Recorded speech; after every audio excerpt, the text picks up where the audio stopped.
John Ward, welcome to the House of Shadows and Ink. Yeah, thank you for having me on.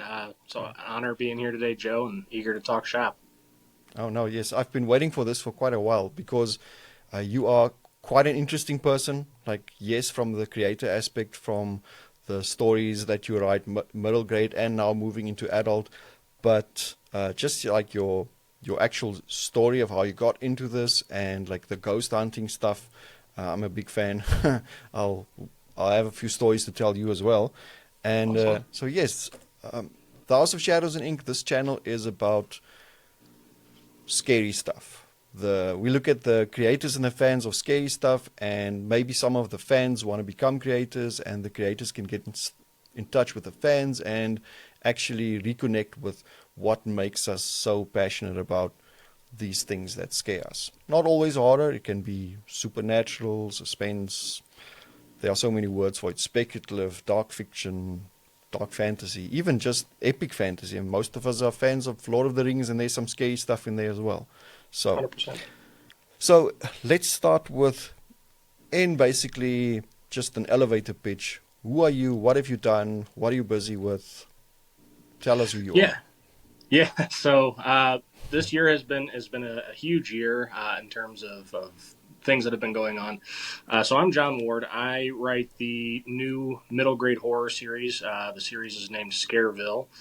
Originally, the first 7 stories in the series were self published by me, but I had been following Crystal Lake for quite some time. And me having a background in sales, I know when you're interested in something, you keep an eye out on it and you wait for opportunities to kind of open and try to seize it. So when I saw that Joe had made a post that they were starting up a kids branch to Crystal Lake, I didn't hesitate. I reached out to Joe directly and said, "Hey, here's what I write." Showed him the covers. This is what I'm looking to do. These are my goals. And Joe was interested enough to schedule a call to learn more and discuss. And from there, we agreed to bring Scareville to Crystal Lake. And this whole year has been spent republishing and relaunching those 7 titles. And we're getting ready to launch the 8th one, the brand new story, Food to Die For, this month here in September, which is really, really exciting. So outside of that, I started writing some short stories, an adult novel, and stuff like that as well. So I'm starting to branch out as well. No, that's awesome. And you have quite a following, the ScareVille Army. I mean, if it weren't for them, I wouldn't have noticed your books. Well, I probably would have eventually because of like marketing and stuff. But people started tagging me in your like Facebook posts and said like, no, you have to go check this out. And that was like the same week that I heard from you. I can't even remember how it all happened, but it was like, this is an opportunity, don't miss it. I was already looking for, we're doing kids stuff. Well, we're starting to do kids stuff. We're doing our opening our Crystal Cove young adult imprint. We're looking at content, and there was a gap in the middle grade, basically from what is it, 11 to 14 kind of thing, Yeah. and that's where Scavell popped in. So, yes, we got some editors and proofreaders involved, and we updated what we could. It's been a hell of a mission, but I'm so glad we're done and through that now. Everyone's so excited for Food to Die For, the newest installment. And how's it going with any sequels after that one? Yeah, so I just started writing book 9. Took a little bit of a hiatus due to some health stuff, but getting back on the grind for that one. That one's going to be called Stay Out of Fort Dread, and it's my inspiration for that story came because there's a place here in Ohio called the Ravenna Arsenal. It's where they made munitions and bombs and stuff during World War II. And it always intrigued me as a kid because there's a lot of lakes out there where you can go fishing, but when you drive past, you just see this giant barbed wire fence that you can't get into. And through the fence and then back behind the woods, you could see all these different outposts and buildings and stuff. And it was just very mysterious and intrigued me. So to me, when I came up with this idea, I'm like, I want to use that as inspiration for my next story, which I'll base in Connecticut because there's a lot of forestry around there too. But that'll be book 9 in the series, which I am working on currently. Oh, awesome. And this is basically Goosebumps, the new Goosebumps. I actually read an interview article with R.L. Stein recently about how he got into, the whole middle grade thing. He wasn't writing kids stuff or anything. I believe his publisher or someone that he worked with basically told him you have to write a teenage book. That's where Fear Street came in, I think. And then his wife actually challenged him to write something for even a younger audience, and he started writing Goosebumps. So how did you get into like, I need to write a middle grade series? Yeah, great question. So, just to go back a little farther, I got my start with reading and reading horror from Goosebumps. So that's where my Nice. love for horror kind of originated. But anyways, to go through a long story here, I was always told I was a talented writer growing up, but once I got to high school, I kind of got away from it because teachers tell you you either need to go to college or join the workforce. Nobody really tells you to pursue your passions. And while I think you should go to college and do all this stuff, you should still pursue your passions on the side and see what happens at the very least. So, anyways, I got away from writing for a long time. I've bounced from job to job doing sales and stuff, and I've never felt fulfilled. I've never felt happy doing it.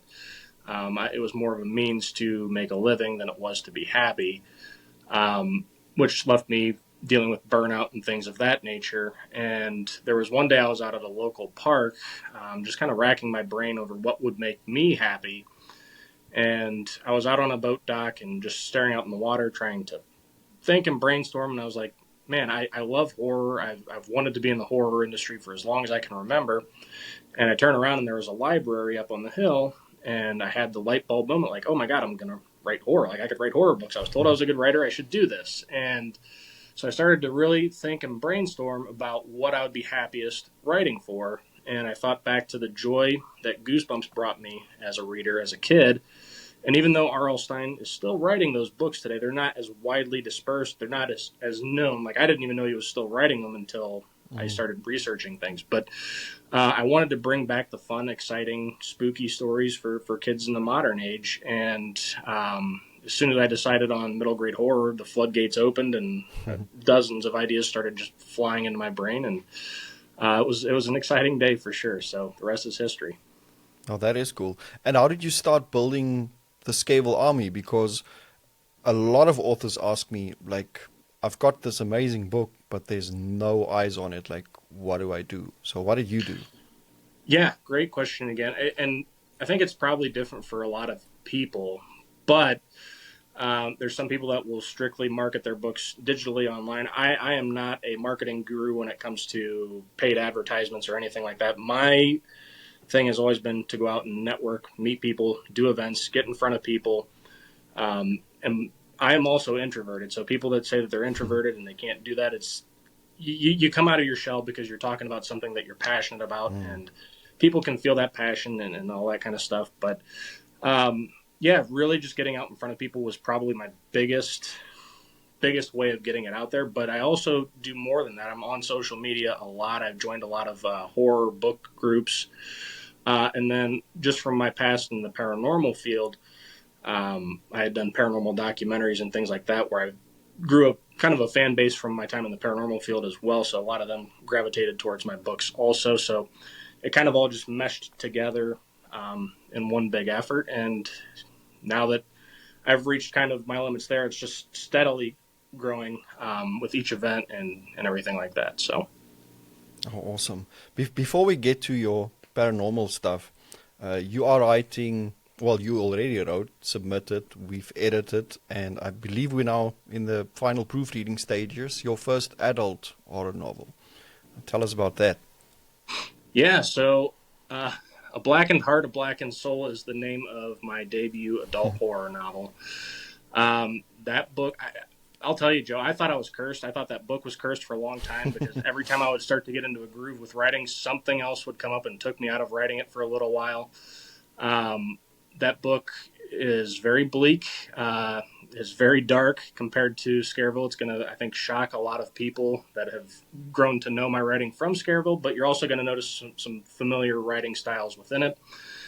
That was a journey to go through. That's easily the longest work I've ever done. Like I said, some of the darkest material I ever wrote, and a lot of it is based on real life inspirations from things that I went through, particularly in the second half of the book. So it had a lot of difficult content matter to write, and I tried to elaborate as much as I could after the book and the note from the author section, but that it's going to be grief horror mixed with possession horror, and I think it's going to be an emotional roller coaster for a lot of readers for different reasons. So, I think this is going to be like a bestseller league, because I mean I read when you sent it to me, I'm like, whoa, adult, this is a big jump. Some people can do it, some people can't.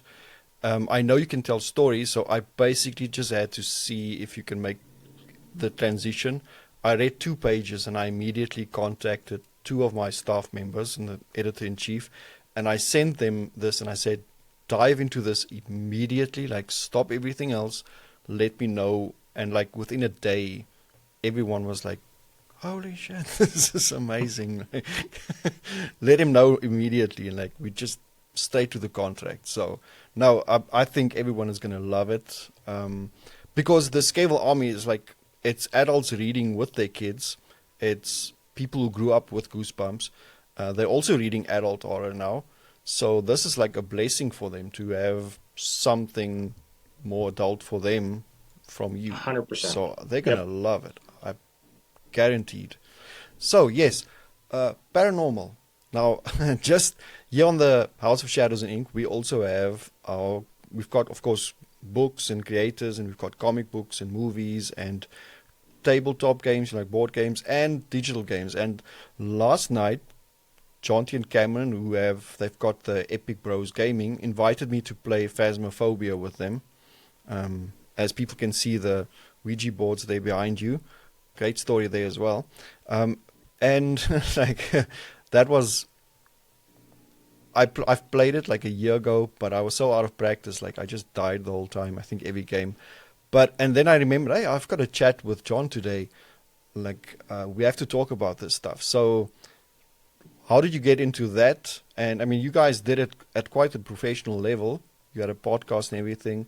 How did you get into that? And tell me some of the like experiences, and did you bring some of that over into your writing as well? Yeah. So just to give clarification, I was a hardened skeptic to the paranormal and all that kind of stuff for a very long time, until I started having experiences with a former roommate that I lived with. This would have been 14 and a half years ago. And he told me he had a spirit that followed him around everywhere he lived. I thought he was messing with me, so I did what every other skeptic does, and I started, being belligerent, calling it out, and things started happening that I couldn't explain away. So needless to say, I became a believer. And then in 2013, the movie The Conjuring came out, and it had such a profound impact on me and made me realize, like, wow, I could go out and investigate and do all this different sort of stuff. And so she was my girlfriend at the time and is now my ex-wife. She and I had gotten with a couple of friends that were also interested, and we started doing, they're called public ghost hunts, where they open up these massive haunted locations and let everybody kind of walk around. And I started with a flashlight and a digital recorder, and we were getting EVPs and all this cool stuff when we were away from everybody. And from that moment, I was hooked. And from there, we started compiling more equipment, and we started doing private investigations. And then it kind of grew into, we did a couple documentaries at one point as well. I've traveled across, 6 or 7 states at this point doing investigating. And I've seen a lot of really cool places, heard a lot of really cool history, and had a lot of both good and bad experiences across the whole thing. So, yeah, I'm a sucker for history, old buildings, the stories, like things that happen there, killings. Well, not just killings, but I mean, just interesting things. And then you like, if these walls could talk, kind of moments. Yep. They do say that walls do record the sounds. We just don't have a decoder to play it back to us yet.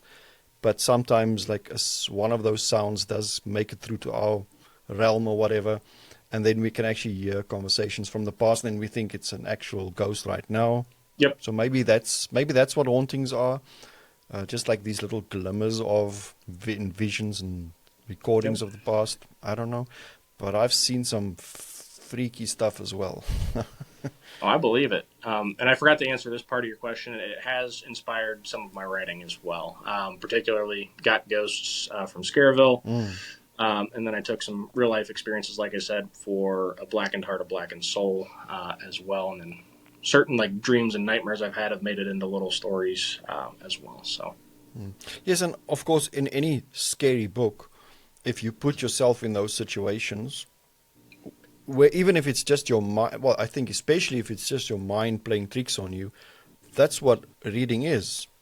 The words are playing tricks on your mind, trying to get your mind to imagine things and see things that are not even on the page, and that's masterfully done by the author. And thank goodness people who read have imaginations. I think that's the issue. If you don't read as a youngster, and you're probably going to lack that as an adult. And I think a lot of people need that skill, especially when it comes to empathy, like putting yourself in someone else's shoe. Like nothing does that better than reading. 100%. Yeah, I agree with that. And yeah, you definitely need to have an imagination, and it's nice. And I don't know. I think this works for people too as readers. But like when I'm typing my stories out, it plays in my head like a movie, and I'm just typing it out as I see it. So obviously, a well-written novel, as you're reading it, it should play in your head like a movie, similar to that. So And what I liked, and this is now for your adult novel, is I'm reading a lot of open submission novels now, and it's like immediately just someone talking, someone answering, just conversations, just like he did this, said that, she did, like that is not really how a novel should work. Even just like the narration side should be at just this amazing advanced level, and yours was immediately like I was surprised that you could jump that far from ScareVille into that, because middle grade kids, they more of the like mom came into the kitchen, said this, kid responds, they go on an yeah, adventure kind of thing. So for everyone who's writing or wants to be an author, there's a lot of books they can study, but the moment your book comes out, I highly guarantee, like if you want to see what impresses me within the first 2 pages as like a publisher who reads open submissions, go read John Ward's A Blackened Heart, A Blackened Soul. Am I right? yes, yep, Yes. Oh. And the cover is just as cool, so can't yeah, wait.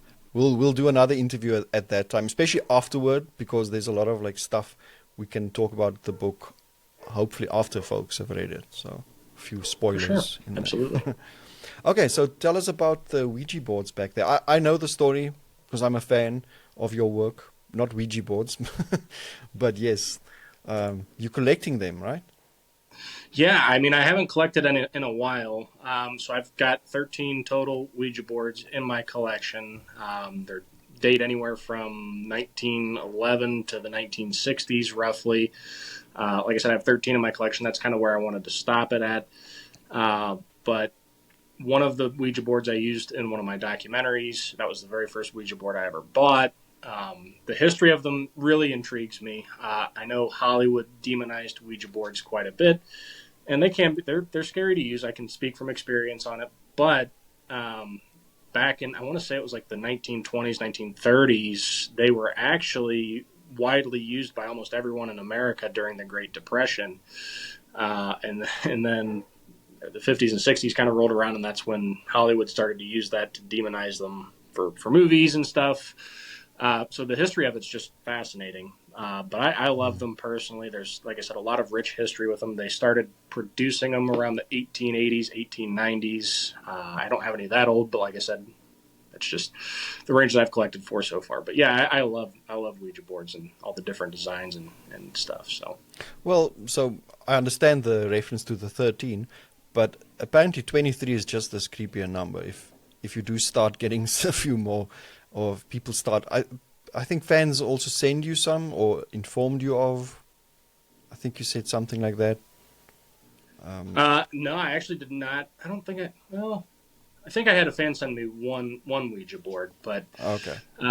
no, for the most part, it's been going to estate sales or online estate sales and things like that, and finding good deals on them. And then I drove to Vermont and picked up one of them. This would have been back in 2018, I want to say, maybe 2019, something like that.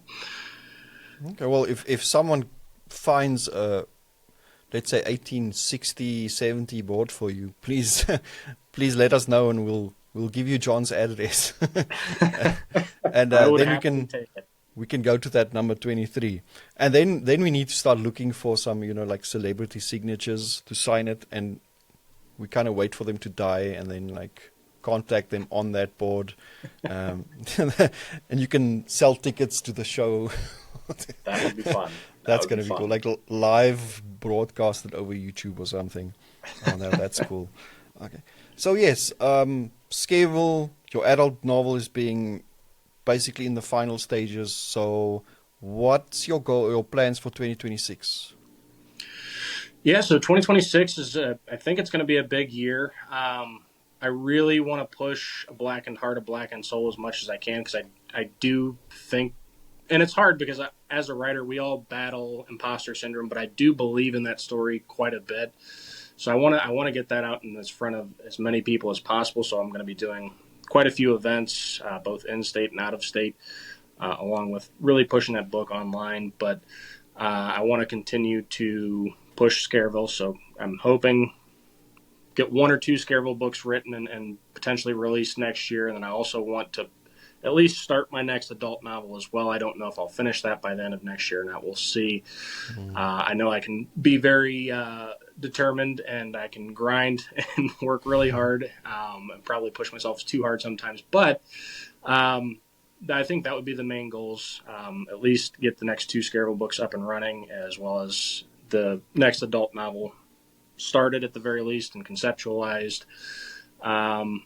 Outside of that, and then continuing to do little short stories for anthologies to help get my name out as well, which is another recommendation I make for people. Start, join in on those so people can get used to your writing style. I did it backwards and started with ScareVille in my novel before ever doing short stories, but nobody's journey is going to be the same, but that's a good route as well. So yeah, I mean, I think the overall message for me, Joe, is I'm going to continue to grind and work hard and try to grow everything that is under my name with Crystal Lake. So, No, thanks. What I do see, a lot of authors who only write novels, or they tend to stay away from anthologies. One of the big perks of writing for an anthology is actually getting to know the publisher, or let's say the editor in that situation, and just making that connection, kind of becoming friends, like try and make it as, yes, it's professional, but I mean, we all have so much in common. Like we like the same things, we like writing, so it's very easy to find something to connect over. And I mean, I've had a lot of authors who we worked in anthologies, and eventually they contact me like, would you be interested in taking a look at this novel of mine? And then I'm already familiar with their work. We've connected on social media. I know how hard they work, how much they push, like what they do. Like they do courses, they do workshops, they attend some of my workshops, they work hard, they've got newsletters or Patreon or whatever. So I know I hope this is a good book, because I know this author is going to be nice to work with, kind of thing. And they can keep deadlines, and they behave themselves on social media, that kind of stuff. So doing an anthology is not just about the bit of getting your name out there, because it's not going to be that much unless you can add to your bio that you were on the same lineup as Stephen King or whoever.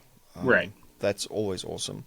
But yeah, there's more perks than just having your name on there and getting paid 100 or 200 or 500 or whatever it is. Long-term goals, well, ideals and stuff. So, and yes, I invited you for Hotel Macabre Volume 2, which I'm really hoping to get out by Halloween, but it's going to be tough, but I'll try. But let's say this year. And yes, I think after that, from a publishing perspective, and like keeping readers happy and your brand kind of thing, and staying in the public eye, 2 ScareVille books and an adult novel every year is the perfect rate to go. Because then you're always going to have announcements, you're always going to have something to share with people, get them excited. And I mean, you are busy, you do the physical events, you are online. People can check the description for this YouTube video. I'll put the links to, you've got your Patreon, which is more like a newsletter. There are paid tiers, but there's a free tier as well, Yep. where you send videos, you keep folks informed. We've got merch and all kinds of shirts and stuff. I know we made some, was it keychains this week that we're sending your way, and then you're going to send it out to followers with certificates of the Yes. ScareVille Army. Nice. So it's Yeah, really should be like, fun. I think you mentioned it's like the old school when you were a mailing list member of a group. Yeah, so like if anybody's familiar with Goosebumps back in the day, they would have like little things in the back of the book with cutouts that you could send in to Scholastic, for example, to join their mailing list or their fan club. And that's kind of how I viewed Patreon. It's more of a fan club where people can get perks for merch and, like you had mentioned, the keychains, setting up calls with myself where we can discuss whatever. It doesn't even have to be scary. It could be just horror in general or how their lives are going. And I mean, I don't know too many authors that invest that much into getting to know their fans like that. So I think that's a pretty unique thing that I'm able to offer in terms of at least the conference call that I do. But yeah, I wanted to kind of create a fan club thing, and whether people paid or not, I just wanted people to understand, like, I value anybody regardless of if you're paying to join this or not. Like, let's just build this up, let's shout it out. And I don't know, I think there's just something fun when you hear the term fan club. So Oh, definitely. And what's so awesome about yours, it's really the parents and the kids together fan club. It's like they're getting the merch. There's like the kids running around with the ScareVille shirts, and the dad has the hoodie on. It's so cool when I see those photos online. So yes, it looks like you're going to be very busy, and I'm going to help keep you busy. Don't worry about that. So when it comes to your off time, do you still do a bit of ghost hunting, or do you stick to books and movies for your entertainment? this year it's been pretty much all exclusively books and movies, which is great. As an author, we need to be reading to keep our minds sharp and keep up to date with what's working and what isn't. But yeah, it's been mostly books and movies this year. And weirdly enough, not weirdly enough, I shouldn't say that, but obviously hard work is paying off. I'm starting to have authors reach out to me to blurb their works, which is, to me, it feels weird because I've only been doing this for a few years. So for people to be asking me for blurbs already, which it's cool. I really enjoy that. And I'm honored to be asked that sort of stuff. So that's been keeping me pretty busy. I just got done sending over a second blurb for a book. It's also in the YA space. Just finished reading that this morning, actually, and then I've got another one. I don't know if I'll be able to get to his or not, Joe, because he needs it by mid-October, and I'm still trying to write my next ScareVille book. Like I said, I'm staying busy. I would love to do another paranormal investigation this year. We'll see if I can get something scheduled with my friends or not. It'll probably have to be around November, because that's like the only break I've got between events and writing. So yeah, it's been busy. I think it's doing a paranormal investigation is also good, like a bit of research, just connecting with what scares you as well and how it feels to be scared, or at least excited, get the blood pumping, that kind of stuff. And like, take it from person who works all day, it's good to get out a bit, kind of thing, connect with where your passion basically started. I haven't 100%. done it in years, but maybe one day I'll come visit you and we'll go to like a nice old building. I used to, like, I'd spend the night, like I paid night watchmen and guards and stuff, and I'd spend nights inside like dilapidated old prisons and just sit there in the dark and listen. And you'd hear the weirdest things, but yeah.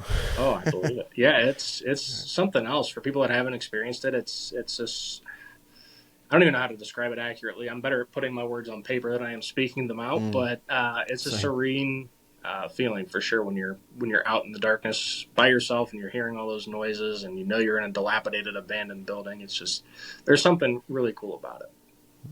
No, I agree. Oh, John, before we end, I just want to say to everyone that, again, the links are in the description. I'll put there of like your ScareVille series link, Patreon, where people can find you online, Facebook, all that kind of stuff.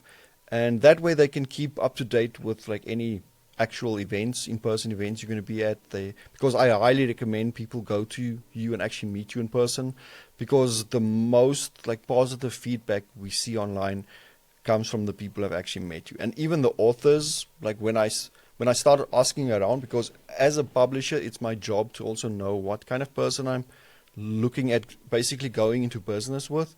And from trusted authors I've been working with, everyone's like, oh yes, I've worked next to John, I've stood next to him at like some convention, shared a booth, whatever, and it's always positive. So, and I think authors need to take that as well as a lesson. Like authors talk to each other, they talk to publishers and editors, and they share even like the bad stories about conventions and everything. So you do need to always be professional and courteous and kind, and just be a nice guy, don't be an ass, kind of thing. So, Yeah. Any final words to everyone out there before we leave? No, I think you summed it up pretty good there. Just be good people, be kind, and always do your best to put your best foot forward. And read a lot of That's books. it. Read Read a lot of books.